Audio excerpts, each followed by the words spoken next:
طبعا قصتنا حقت اليوم قصة طازة صح، صارت لي قبل سنة. حلو، فمشاهدة ممتعة متابعين، ويجيب لك اي شيء تاكل عشان ايه؟ عشان تستمتع مع القصة، فاهم؟ بالله تستمتع في القصة. حلو، تابعني في السناب. حلو، انزل يوميات وزي كذا، فاهم كيف؟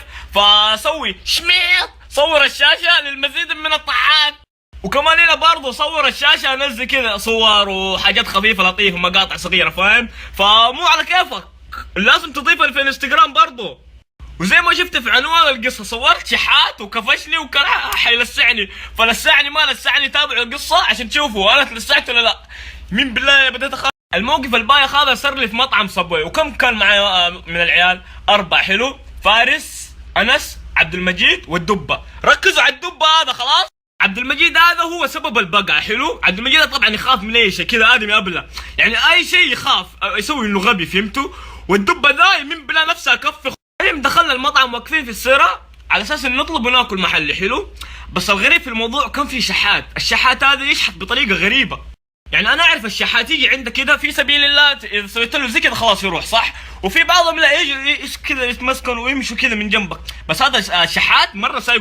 الشحات هذا كيف يشحت؟ يجي عندك كذا يلصق، وكان يمشي كذا بطريقة غريبة. يعني كان لابس كمامات، والادمي خاله قصير كذا، يمين بالله مشتشت.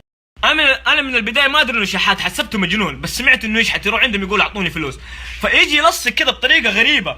المهم جاء عند مين؟ جاء لصق في مين؟ في خوي عبد المجيد.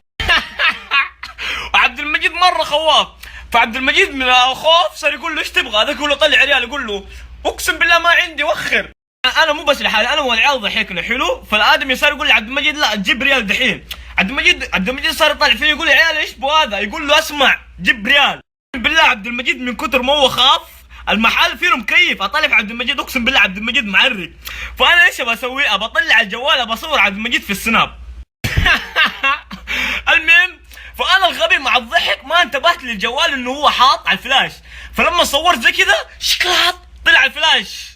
المهم فالادمي اول ما شاف الفلاش اقسم بالله كذا وقف وطالع فيا. العيال يقولوا لي يبلها انت فلاش فيا، انا اقول لهم دقيقه. اقسم بالله الشحات رجع علي ماشي زي كذا.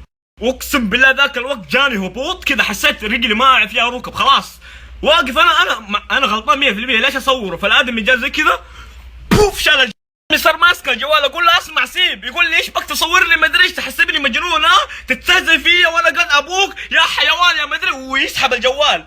صرت اقول له لا انت صلي على النبي، انا قصدي اصور عبد المجيد ما ادري. يقول لي انا ابله، ها انا ابله شويه كذا. قال لي اسمع اقسم بالله اقتلك تينك. اقول له اسمع طب اعطيني الجوال بعدين اقتلني. جيب الجوال، وماسك الجوال وجاي برميه فين؟ برميه في الارض. انا اقول له اسمع الجوال ما له صلاح، جيب الجوال. طبعا يا متابعين الجوال حقي اقسم بالله كان ايفون 6 بلس اس اخر شيء. اقسم بالله كنت خايف ارميه، مين بالله كان برميه على الشاشه. انا كل همي ايش؟ كل همي الجوال لا يرميه. فصار يقول ليش تصورني؟ اقول له يا اخي انت كنت اصور عبد المجيد. قال لي انا اقسم بالله عمري كله قعدت في السجن، انت بازور قد ما ادري مين تقعد تصورني وتستهزئ فيا؟ ها؟ قلت له انا ما ادري والله، انا كنت بصور عبد المجيد اقسم بالله. قال لي تبغاني اوريك الوشم؟ اوريك الوشم؟ قال لي اقسم بالله انا 12 سنه في سجن بريمان، يعني ايش فرقت معايا؟ حياتي ضاعت ولا عندي فلوس اكل، يعني اقسم بالله لو قتلت راح تفرق معايا لو قتلتك. انا شفته كذا يتكلم وشويه يصارخ شويه يقول سجن، قلت يمكن عنده انفصام شخصيه، ايش اللي وشم وما ادري. يقول ليش في قلبي قاعد اقول ايش بو هذا. شويه كذا اقسم بالله ولد رجع راوس كذا وفسخ الفنيله ولف. قال لي ما تشوف الوشم؟ اقتلك. اقسم بالله انا طلعت، اقسم بالله وشم زي هذاك حق بريزن بريك والعيال اللي كانوا مسجونين. قلت له لا تقتلني والله ما كنت اصورك. طبعا الصريخ وذا كله المطعم كله صاير يتفرج، خايفين من الرجال لانه ادمي وربي مره مجنون. والعيال الرمم كلهم كل واحد قالوا ايوه امي ابغى عيش، ايوه يلا يلا يلا دحين جاي. انس اول واحد شارد، عبد المجيد مسوي مجنون شال الاكل وطلع فوق من بعد يطالع كذا من تحت الدرج. اقسم بالله شايف كذا قاعد يطالع فيا الخول. الا في واحد منهم رجال هذا اسمه فارس، جاء عند الشحات يقول له خلاص صلي على النبي جيب الجوال وما حصل شيء. الشحات قال له اسمع انت مالك صلاح. صاحبي قال له طيب معلش. اقسم بالله اصدقاء صبغه كلهم رمم، يمين بالله كذا عزت له قال له خلاص معلش ومشي. ومين اللي قارني؟ الدبه، يمين بالله الدبه ذا بطنه. الدبه صار قاعد عند الكاشير ومسوي مجنون، مسوي ما يعرفني، يمين بالله متكي كذا زي الصنم كذا قاعد. اطالع فيها رمبه تعال واقف كذا كانه صرف الراجح الله يفقع بطنك. خلوكم من العيال اصحاب الرمم والناس الكبار اللي عندهم اشراب وصاروا يتفرجوا، ونرجع لمين؟ نرجع للشحات اللي هو الساعه واقف قدامي خلوكم من العيال ونجي عند مين؟ نجي عند الشحات. الشحات طبعا هذا الحوار كله صار يمكن في نص ساعه، والشحات لسه واقف قدامي والجوال حقي معاه. في المره دي لا، هو صار مفسخ الفنيله وقاعد يوريني الوشم. قلت الادمي ذا والله ناوي الشر. له شويه قال لي اسمع، شوف شايف الورقه هذه مختمه من الرعايه الصحيه، وعندي القلب وعيالي ماتوا وما عندي فلوس وانا جاي اشحد، وانت تجي تصورني اقتل امك. بالله انا خرجت صرت اقول له طيب معلش تعال بوس على راسي، جيت ببوس اللي مسكني من هنا قال لي اقسم بالله لو تقرب مني لا اقتلك. قال لي شوف اقرا، شايف الختم؟ طبعا هذه ورقه ما مختمه فاهمين. المهم فانا خرجت اعتذر له ما يبغى. طب ايش اسوي الام ده؟ ايش اسوي؟ اتصل على الشرطه؟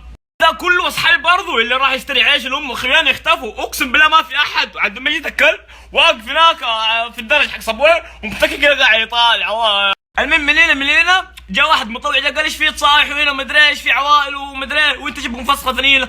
ده قال ذا مدري ايش يبغاني يقتله مدري. الرجال عرف، المطوع ده عرف انه الرجال مجنون، فجاء قال لي هات الجوال انا احذف الصوره. المطوع خش ما في صوره اصلا، صار يوري للشحات يقول له شوف ما في صوره مدري. الصوره والله شكلها انحذفت من الخرش اقسم بالله انا الصوره كانت موجوده ما ادري فين اختفت. المهم فمن هنا المطوع خلاص شال الشحات زي كذا وخرجه برا وصار يتفاهم معاه.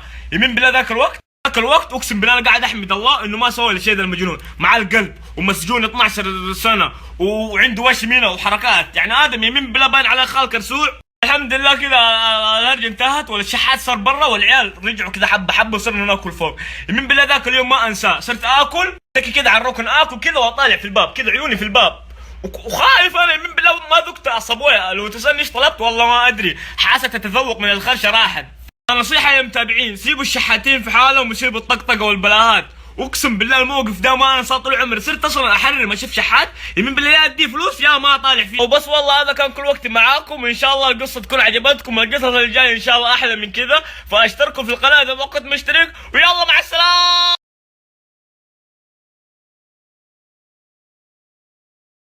متابعين شوف شحات تبغى تصوره تبغى تطقطق عليه تحسبه حرمه، فلما تيجي تصور يقوم يفسخ العبايه ويطلع رجال مصر ويجري وراك زي كذا.